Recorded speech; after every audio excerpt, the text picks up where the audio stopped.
Well, I think we will get started. Yeah, so hi everybody, thank you for joining us this afternoon on this very chilly December afternoon to discuss talking with families about parental relationships. Before we do get started fully, just to say that the session is being recorded this morning, so if you do want to turn your cameras off, you can do, but we will be recording the session. There are quite a few of us joining this morning or planning to join, so the chat is open, but just to help us with managing that, it's currently just set so the hosts can see and respond to queries. So we will get back to you as quickly as we can, and we will open it up more broadly later so that we can take questions and everyone can see each other's questions. But yes, just to say now we've covered the formalities. Thank you very much for joining. My name's Bethan Lemaistre. I'm a local development advisor at the Early Intervention Foundation. And alongside Virginia, Simran and Liv, we will be taking you through the session this afternoon. And that will be to talk in a little bit more detail about the new RPC resource, which is around talking with families about parental relationships. And I will let Simran and Liv get into the detail of discussing that resource, but I think just to highlight that ultimately the aim of the guidance is to really increase families' engagement with support and reduce the risk of parental conflict impacting children's outcomes. So that's, I hope, what we're all kind of here to discuss and focus on today.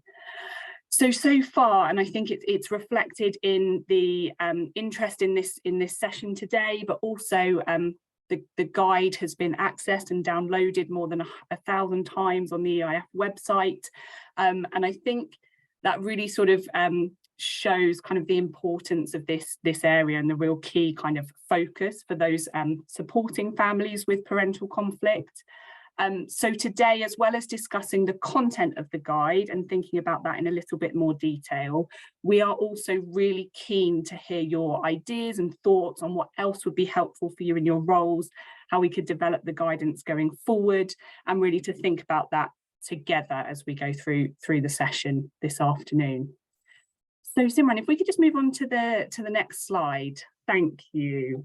So in a second, I'll just run through what we'll be discussing today.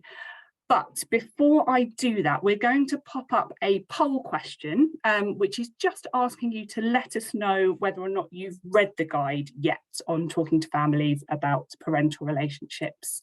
So Robin, if you're okay to pop that up for us, just to say there is no right or wrong to this question. It's really just for us to understand who's had a chance to take a look at the guidance and who hasn't yet. And we won't see names. So just your thoughts on whether or not you've had a look at that guidance, and we'll be running through it today. So we can chat through. Thanks everyone. I can see those responses coming in thick and fast. That's brilliant. I'm not sure if everyone has got access. I think it's going up, so nearly everyone has responded now, which is fantastic. That's brilliant. Thank you. So for most people, I think this is going to be an introduction to the guidance based on the responses to the poll, which is fantastic. So we'll be talking through a lot of the information that's contained in the guide. I'm sure there are people here today that helped us in developing the guide, so a huge thank you for your involvement in that. And in a minute, I'm going to hand over to Simran, who's going to talk us through an introduction to the guidance and how it can be used, and a bit of an overview of the content of the guidance. And then later on this afternoon, Liv is going to talk through some of the practical tips that are included for talking to families. So just to say, as I alluded to a moment ago, we've had a lot of interest in the session this afternoon. So although we had sort of originally planned to have much more of a discussion-based session, we are going to be relying a little bit more on the polls and the online whiteboard throughout the session. And that's just to ensure that as many people as possible can contribute their ideas and thoughts. So do bear with us on the technology. We hope that it will all run smoothly, as is always the hope. And we'll run through those bits as we come to them. But thank you for all your engagement in the first poll, and we hope that continues as we go through the the session today. So Simran, I'm going to hand over to you to introduce the guidance. Thanks, Bethan. So as Bethan said, I'll be introducing the practical guidance, talking with families about parental relationships, but more specifically, I'll be giving an overview of the content, how you might use the guidance, why we found it an important piece of work to produce, as well as how we went about producing it. And then also alongside Liv, I'll delve in a bit into the content. So this practical guidance, talking with families about parental relationships, really builds upon our previous work on language use when supporting families and offers practical guidance to support practitioners and local leads who provide relationship support to families. So as you can see here, the guidance comprises of two sections. The first section is a bit more general in its recommendations. So we provide 6 practical tips to apply when speaking with all parents about their relationship difficulties. And then the second section gets a bit more specific. So we provide sets of guiding questions for you to reflect on the use of inclusive language with specific groups of vulnerable families. So that includes parents with poor mental health, minority ethnic parents, LGBTQ+ parents, parents of children with special needs, and separated or separating parents.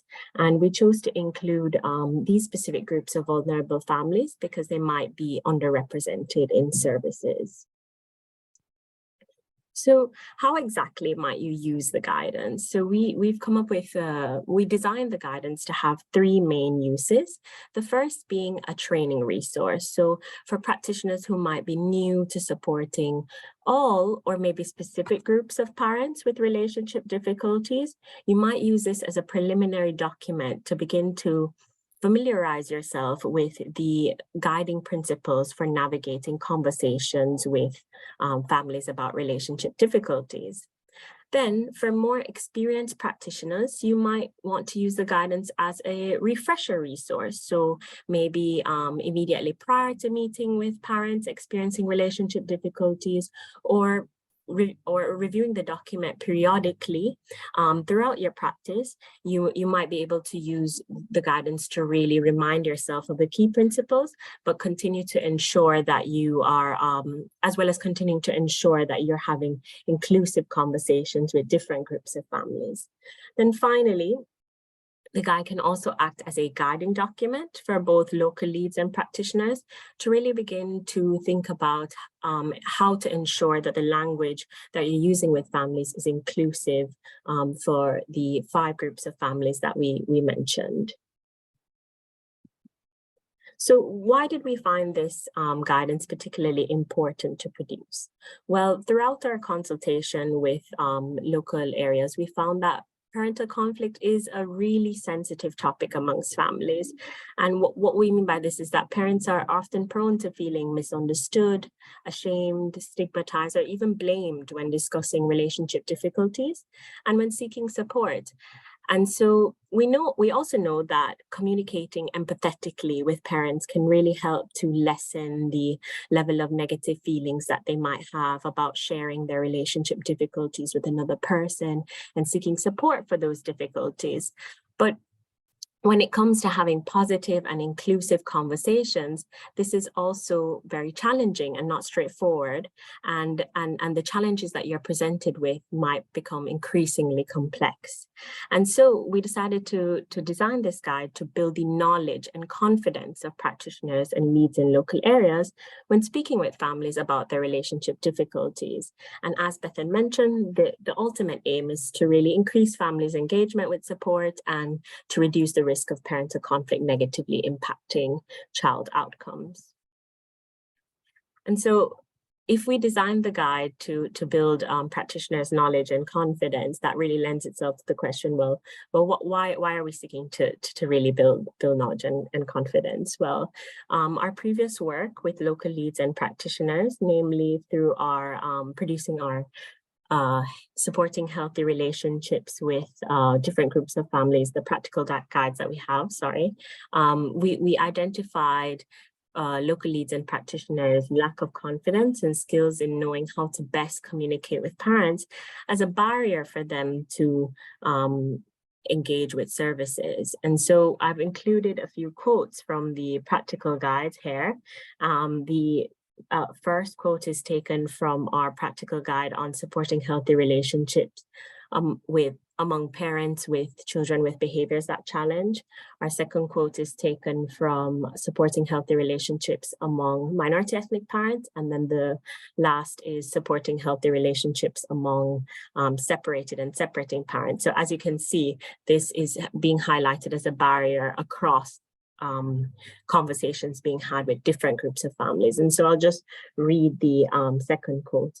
If you are not confident about how to speak to some groups about some of these things, they're tricky areas, then what you are going to communicate with will make people think that the service is not right for them. So really highlighting that need to have the knowledge and the confidence. But also, as I said before, the challenges when having positive and inclusive conversations are increasingly complex. So for example, for families who might need an interpreter or translation services, you might find that the sensitive terms that you might be using in conversations to discuss relationship difficulties might get lost in translation, in the sense that some terms when translated become more stigmatized and so on and so forth. And so it's quite difficult to navigate this issue of translation and ensuring that families who don't speak English as a first language continue to be engaged and feel as though services are well suited for them. Secondly, different families have different concepts of what language is best or what languages is best practice. So for example, when it comes to speaking with parents with children with behaviors that challenge, they might adopt different views about how disability comes about or how society shapes disability. And this will obviously shape the language that they use to describe their children's experiences. And so with this variability, it's quite hard to establish best practice for speaking with parents in that group. Then secondly, we also found that the term parental conflict can disengage parents who do not identify as being in conflict. So for example, some parents are no longer in frequent communication, so they do not see the way that they communicate as conflict. Or parents, the conflict that parents have might be connected to wider familial conflict, making it difficult to see it as particularly parental conflict. So these are just some of the examples of the really complex challenges that arise when trying to have conversations with families about their relationship difficulties. So we also thought that it was important to highlight how this is not the first time EIF is addressing language, and that we have done previous work which addresses how to support families and how to really talk about have conversations with different groups of families. So for example, you can see that in our supporting healthy relationships among parents of children with behaviors that challenge, we have a page in the guidance about language use, particularly how to avoid using ableist language and how to avoid parent and carer blame in the language that we use. And then we also have in our supporting healthy relationships among minority ethnic parents, a practical guide, an outlined approach to language, which is based upon EIF's organizational principles for writing about ethnicity and forms of social inequality. But as it pertains to this guidance, we're really expanding upon our previous work by including more comprehensive guidance. So the guidance is 10 pages instead of just 1 page in a practical guide.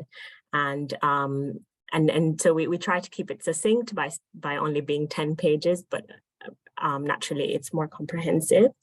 And it's specific to engaging families in relationship support. So we know that there are challenges with language that is specific to reducing parental conflict. And so we really tailored the guidance according to that.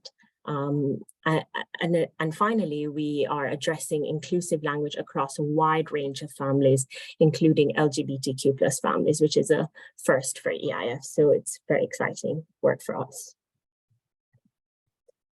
So moving on to how exactly did we produce the content of the guidance? So the guide is very much based on several discussions we had with practitioners across England, but as well as EIF colleagues who have experience working in local areas. So we held 10 focus groups, and each focus group discussed speaking with a different group of parents about relationship difficulties. So whether it was parents with poor mental health or minority ethnic parents or any of the 5 groups that were highlighted in the beginning.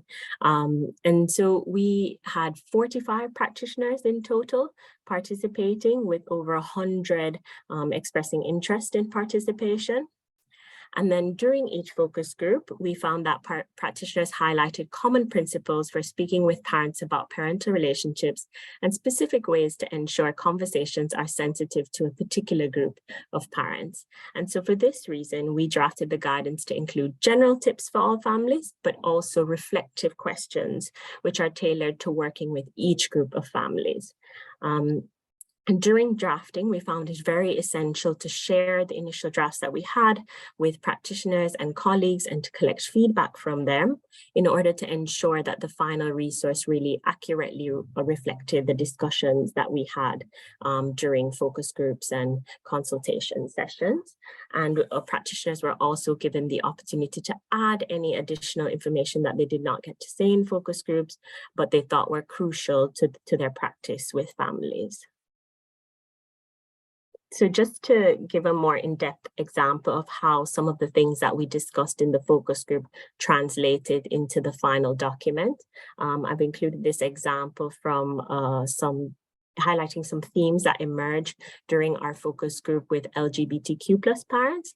So for example, one theme that emerged was the importance of setting expectations around inclusivity from start to finish.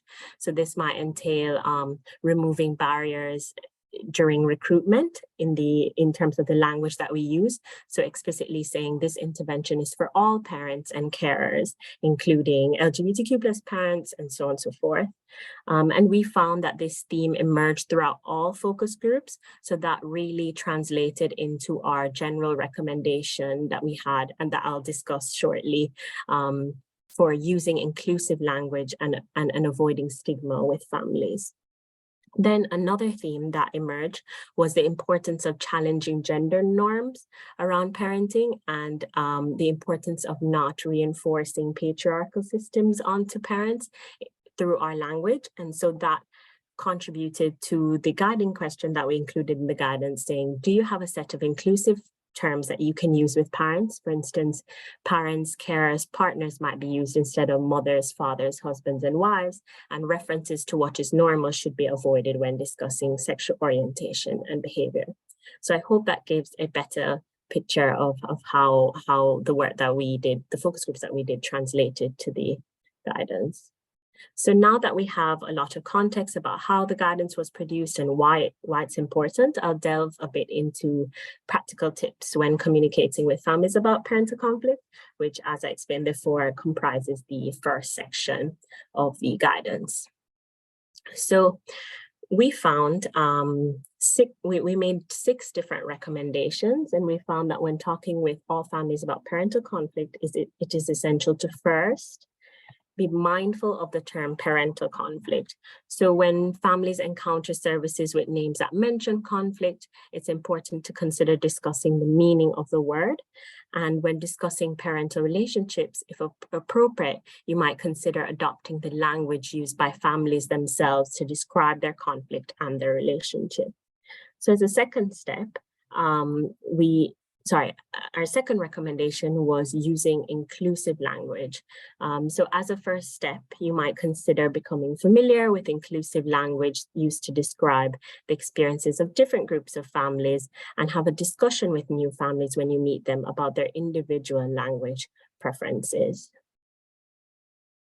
Then thirdly, we found that it's quite important to avoid using professional terminology.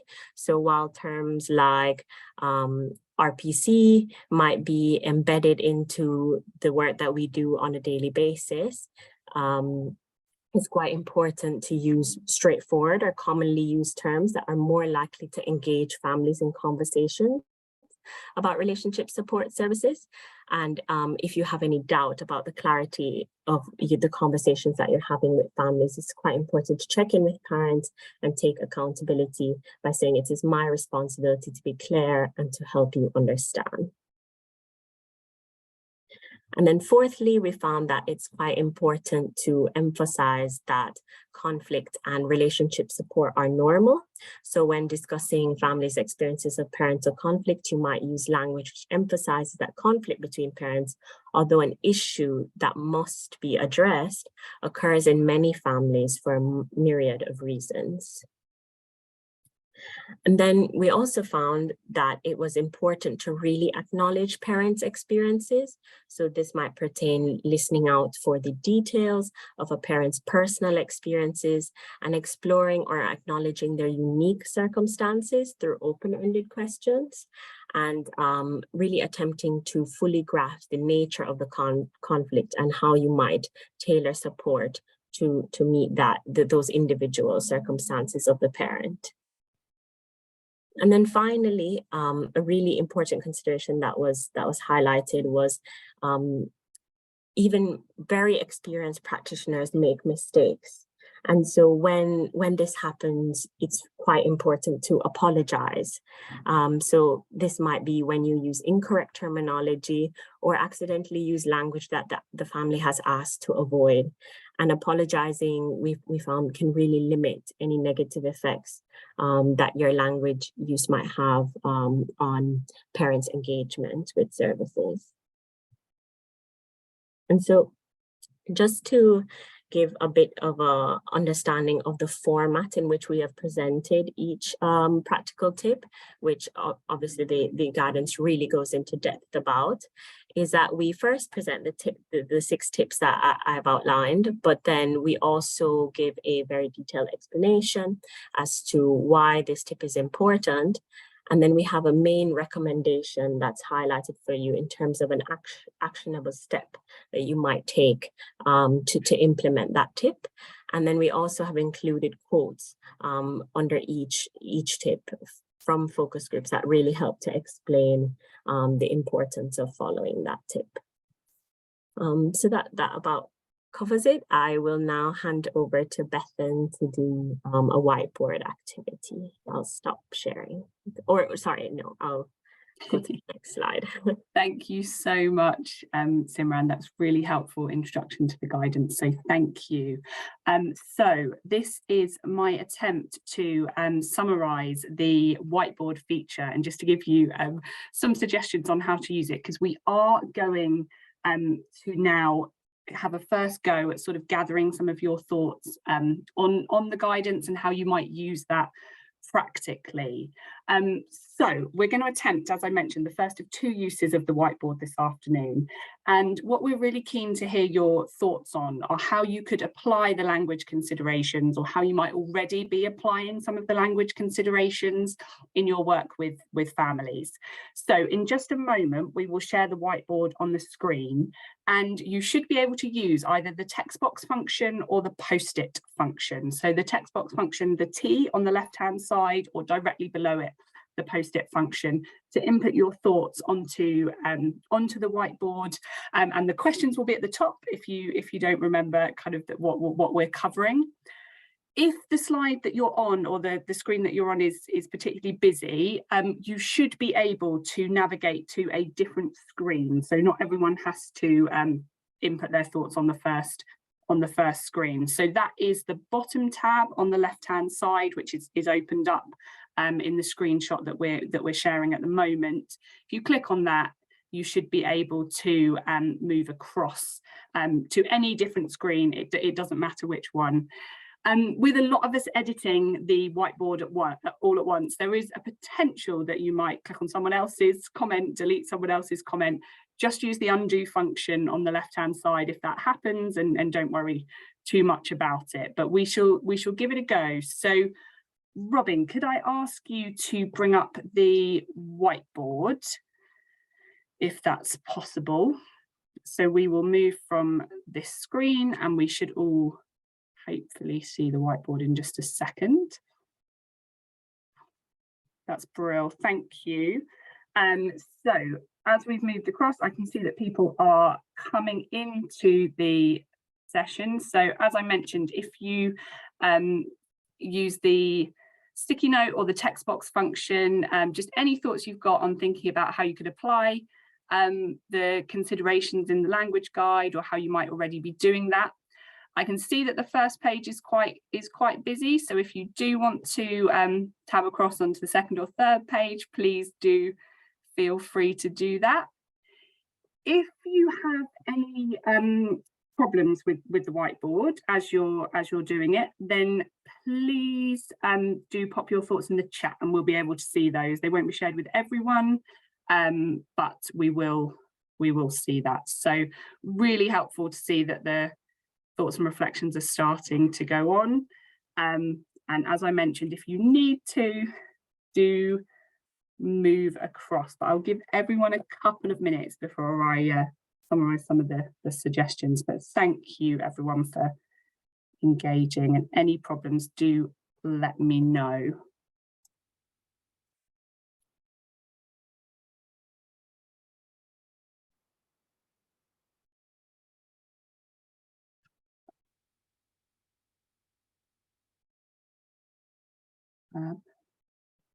And we've got the question in the chat, if helpful. So just a reminder, how could you apply the language consideration in your work, or how are you already using the considerations in your work? And I can see we've got some suggestions coming through, which is brilliant. So there's a suggestion around incorporating the guidance into RPC workshops, which sounds really interesting and really helpful, and similarly into briefing sessions as well. There's some practical suggestions, I think, in terms of kind of that openness with parents and carers, and being very open to having those discussions and understanding their preferences around the use of language, which I think was a consistent theme throughout the focus groups as well. A suggestion around how you might use the guidance when you're developing sort of communication tools, so promotion leaflets. I think that feels really important in terms of people feeling like services are for them, and support is for them as well, and thinking about how it can be shared more broadly with the wider service, thinking about sharing it with practitioners, using in supervisions, which I think feels like a really helpful suggestion, and we can already see that some people are already using the guidance, which is really helpful. So I'll give everyone just a couple more minutes just to pop their thoughts in. I think most of people's suggestions are on the first and second pages, which is absolutely fine, but I can see people are still typing, so I'll just give it a minute before we move away from the whiteboard. We will come back later with a second question. So if everyone can sort of finish off what they're typing at the moment. Thank you to everyone for popping your thoughts on there. And I'll just let those last couple of sentences that I can see being written, just let people finish off. And then Robin, if you're happy to, if you could pop down the whiteboard, and then we will be handing over to Liv, who's going to take us through some suggestions around communicating with different groups of families around parental conflict. Fab. Thank you, everyone. Okay, sorry, I'm just going to share my screen, so just give me 1 minute. Okay.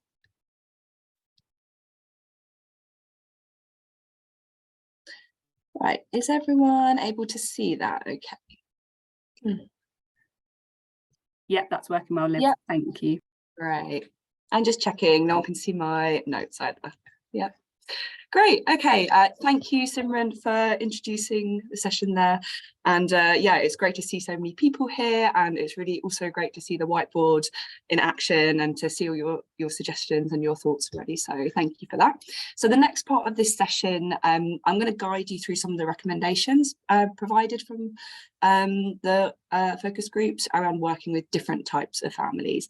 So this includes supporting parents with mental ill health, supporting minority ethnic parents, supporting LGBTQ+ parents, supporting parents of children with special or additional needs, and finally supporting separated or separating parents.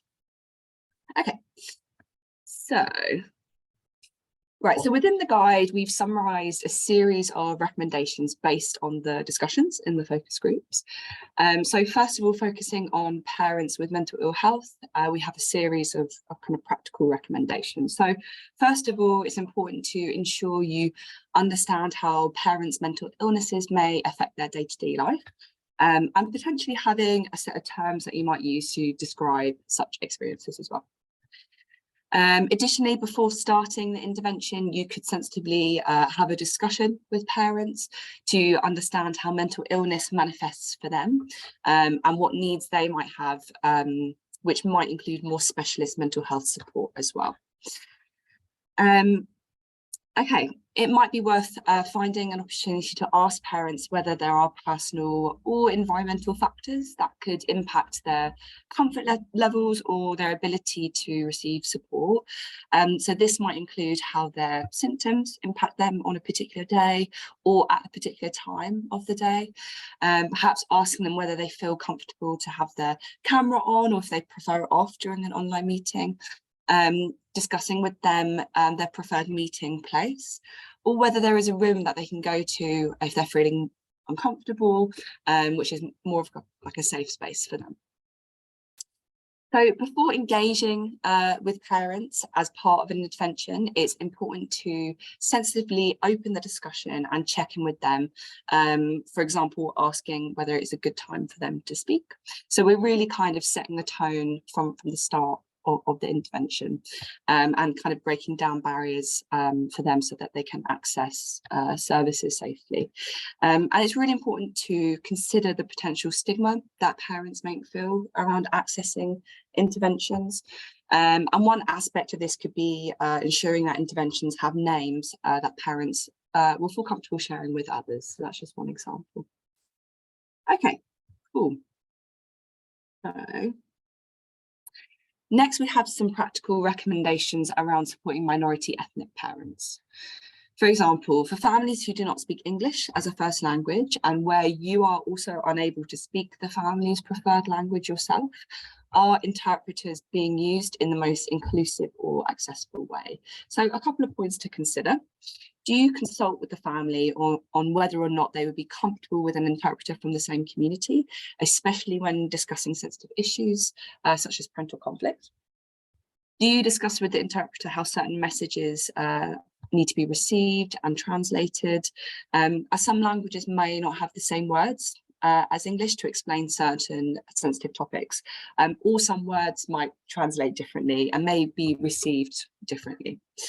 And finally, are images and videos used to supplement your discussions with families to promote better understanding?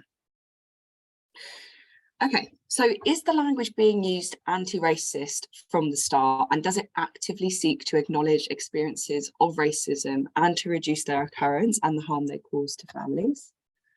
And finally, do you make it clear to families that parental conflict happens to everyone and not specific to one group or culture? Okay, so next we're going to look at a couple of considerations when supporting parents from the LGBTQ+ community. So it's really important to ensure that your language is inclusive from the start. And this is something that was reflected a lot in the focus groups. So for instance, perhaps using words like parents or carers or partners, instead of using more binary language like mothers and fathers, husbands and wives. And additionally, references to what is normal should be avoided, especially when discussing sexual orientation and behaviour. Okay, so it's also important to consider how you would respond to certain situations and really reflect on that as a practitioner, such as when you make a mistake when using a pronoun, or for example, if you direct a non-binary participant to the toilets if they're solely for ladies or gents. So it's really important that we are able to reflect on when we make these mistakes and how we respond to them. Okay. So it's also important to consider how you would ask participants how they want to be addressed, and also how you introduce yourself, such as whether you include your preferred pronouns, or perhaps if you include your pronouns in your email signature as well. So it's important to kind of think through these details. Okay, so to ensure that parents feel included throughout the process, from the start to the beginning, such as when they're registering for the intervention, or when they're providing feedback through evaluation, it's important that we try and use gender neutral language, and also give inclusive options as well. So, for example, are there enough options for multiple gender identities, multiple sexualities, and also do you provide the option for people to self-identify as well? Okay, and finally, throughout the intervention, it's important to consider if distinctions between heterosexual and LGBTQ+ families are avoided. For example, by discussing LGBTQ+ relationships throughout the intervention and not just only in one dedicated section. Okay. Okay, so the next group of families that I'm going to discuss is supporting parents of children with special or additional needs. So first of all, acknowledge that there are different types of special or additional needs, and therefore it might be helpful to consider a set of inclusive terms that you can use with parents to discuss their children's specific needs. Different parents might use different expressions such as needs or disability, and they might have different understandings of what these terms mean. For example, some parents may understand disability as something that is caused by the way society is organised rather than by a person's impairment or difference. And therefore they prefer to use language which aligns with this view. So it's really important that we have conversations with parents about their language preferences, and if appropriate, the meanings behind them as well. So it's important for us to recognise that some parents of children with special or additional needs may experience parental stress. So you may want to consider how you might de-escalate situations if parents become frustrated or angry when voicing their concerns, and the language we might use around that to kind of de-escalate. Okay, and finally, some parents might share their children's need or have different and additional needs of their own. You may want to consider whether your registration and feedback forms use inclusive language for parents and in an accessible format as well. Okay, and finally, we have some recommendations around supporting separated or separating parents. So first of all, it's important for us to consider how different cultures might consider separation and divorce. And especially around the term itself, parental conflict, and how that is kind of understood. Use with caution terms that relate to parents being together in a relationship, as this may be triggering for them. And building on this, you may want to frame discussions with parents so they focus on their children rather than on the relationship. When supporting separating or separated parents, you may want to consider your language too. So using terms such as co-parenting and parental communication rather than focusing on the parental relationship. And finally, it's important to consider the role and impact on the child, such as whether the child is involved in the dispute as a messenger or a mediator as well. Okay, so that's kind of it with the different groups of families, and you can access all these different recommendations on the language guide. So if you go and check it out, you can take a look at these. So just to kind of bring it back to how we can use this guidance. So you've seen this slide earlier, but this is just a reminder around how this guide can be used in practice, and some of the considerations that I presented on the previous slide could be used to really guide conversations, for example, in team meetings or perhaps in supervisions, to open up discussions around supporting all families with conflict, and ensuring that services are accessible and inclusive. Okay, so I can either stop sharing, or Bethan, you are welcome to share your screen, but I'm going to pass over to Bethan now. That's brilliant. Thank you very much, Liv. Could I just ask you just to pop onto the next slide? That would be great. So thank you. And I think just before we move on to our next next session, where we're going to ask you again for some thoughts, there were a couple of comments that went into the chat during our last whiteboard session, so I just wanted to add those into the suggestions that came up, and we'll summarise that. But that was around thinking about the language that's used in training sessions, which is very relevant to the next question that we're going to ask you, and also thinking about whether the top tips that Simran presented could be incorporated into some short briefing sessions for staff. So that was some of the other suggestions that came up in the chat rather than on the whiteboard, and we'll pull those together and share them with the slides for the session. So once again, we've got a couple of considerations for you, and we're going to pop up another poll, yes or no poll question. And as I mentioned, it's linked to the comment we had around training. So again, it's just to understand whether when you've had training on parental conflict, or you've potentially given training on parental conflict, whether language considerations have been included within that training. So, oh, fab, I think the poll should have appeared for you. And again, it's a yes, no response. So really helpful just to see your responses on this. So I'll give everyone just a second. I can see that the numbers are going up there, which is brilliant. So just give everyone a minute to answer that as it pops up. And it seems like the vast majority have had that included. I'll give everyone else just a second more just to respond. Again, we're nearly there. So fab. While you're just finishing up on the poll, we're going to open up the whiteboard again in a minute. And I mentioned at the beginning of the session that we're really keen to understand how this guidance could be developed further, to support you in your roles and to support you in working with families. So we're really keen to hear your thoughts on what would be helpful to you in terms of developing this work and thinking about how we could kind of develop and work on this a little bit more. So if I could ask, Robin, I think we take the poll down now. Thank you to everyone for responding to that one. And then we're going to go back to the whiteboard, and you should see a different question at the top of the whiteboard. Once again, if it's easier for you to use the chat, or the whiteboard's not working for any reason, please do. And again, you should be able to navigate onto different pages. But just if you could, we'll take a few minutes, just if you could pop in any thoughts there on developments, additions, different kind of areas of focus that would be helpful for you in your role going forward. And I'll give everyone a minute or two just to do that, as we're all froze on the whiteboard now. And again, please do pop any thoughts in the chat. Now, while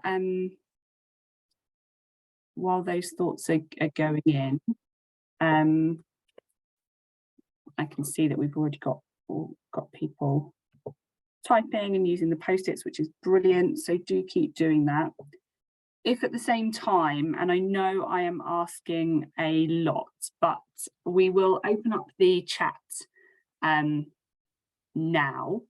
And if I could ask you, we're going to have around 5 to 10 minutes for questions. So if anyone could pop in any questions that they've got based on the presentation today, please do as well. Feel free to pop that into the chat. So that's brilliant. Thank you. We will open up the chat now so that people will be able to see the different questions, just to help us with managing that, so we don't get the same question. And there's some great suggestions going in to the whiteboard as well. So some suggestions for developing briefings. There's an option around role play, and I think that opportunity to practice and have that sort of safe space where you can get things wrong and correct feels really important, and I think that's linked to some of the training that's available. And the fact that this sort of in the chat that this requires everybody, so it needs kind of people working together to make the changes with the use of language, and I think that links to kind of being able to discuss that with team members. And one of the suggestions about how the guidance could maybe be used in team meetings or in supervisions to really focus on different areas and to think about that application in practice. Some suggestions around colleagues being able to give examples of the challenges that they've had and what they can learn or what they did learn through that, and the importance of having that sort of psychological safe space to share that, which I think feels really important when we're talking about things that can be challenging to discuss, and people don't want to make those mistakes. Also talking about making sure, I think again this links back to our suggestion previously about communications and making sure that is inclusive as well. We've talked a lot about language, but also images and videos, and making sure that that's representative of different parents. So just to have another look at what's going into the chat. So there's again some suggestions around skills sessions, which I think is a useful way of applying and using the guidance, and then changing the language that's used with colleagues. So again, sort of referencing that parental conflict is not always the most helpful language, and so thinking about different ways to refer to conflict, whether that's with colleagues or with families directly. So I think we'll leave the whiteboard open because I can still see that there's some ideas going in there. So we'll let you continue with that.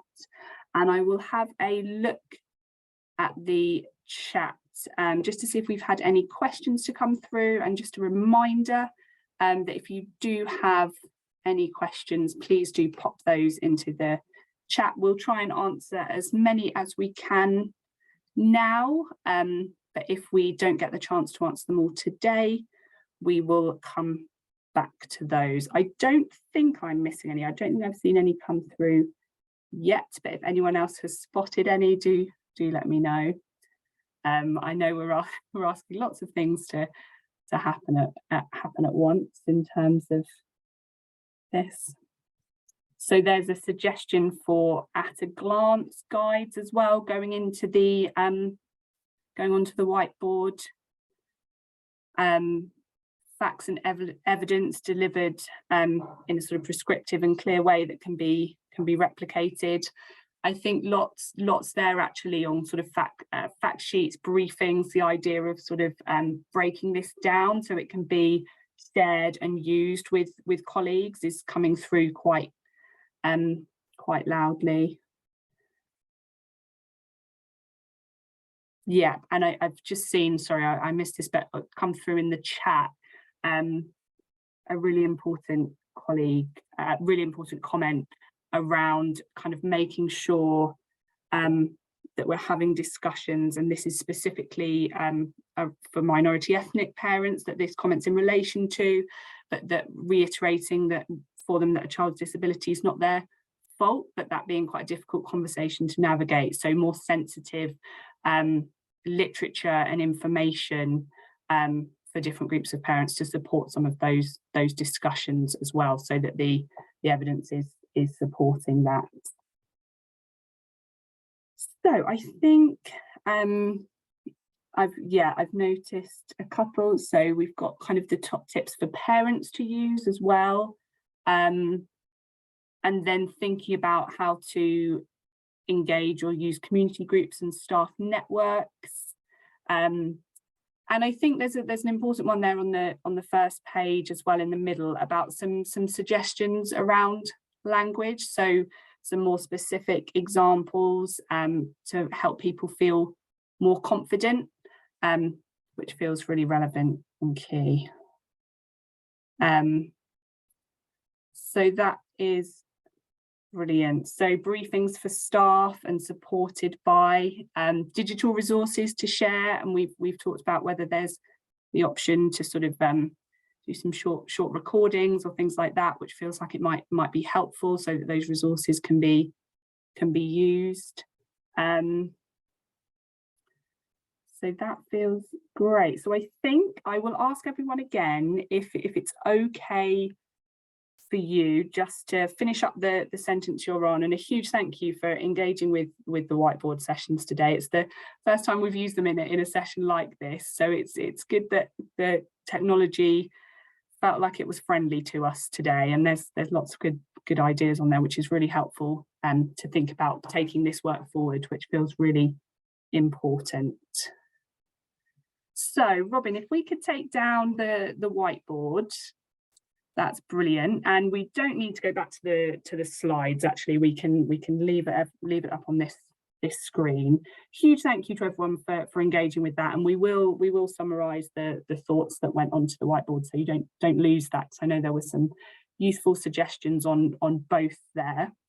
I'm going to look to my colleagues. I don't think I have missed any questions in the chat, but do shout at me if I have. No, perfect. So if we haven't got any questions on the chat, we will follow up with an email from the session today. And if it's helpful to get in contact with us, we're always happy to discuss in more detail and think about how we can develop this work going forward. We are just going to ask for your patience with 2 more polls, just to help us with understanding whether the session was helpful to you today, and for us to think about how we might develop these sorts of events going forward. So Robin, could you pop up? Fantastic, you beat me to it. So there'll be 2 questions come up. We'd be really grateful if you could just pop your response on as to whether you found the session helpful and whether you'll be able to apply the information. So we'd be really grateful if you could just pop your thoughts on those. And just to finish us off, just a huge thank you to everyone for your engagement with the session today. As I mentioned, we know that there's been kind of a lot of people using the guidance already, engaging with the guidance, and a lot of interest in these types of events as well. So we are really keen to develop this with you going forward, and we're really kind of excited to have your involvement in that and to work through that together. So we hope that you're sort of engaged with the development of this resource going forward, and thank you for starting to do some of that in the session today. I can see that we do have a question that I can answer very quickly in the chat, and we will share the link to the guide when we email out the resources from the session, so everyone will have access to that as well. It's on the EOF website, but we will link it in the session, so you've got a nice easy route to the guidance. But yes, just to finally say thank you very much again for joining us today. Hopefully we'll see you at a similar event soon, and we'll see everyone very soon. But thank you. Bye everyone.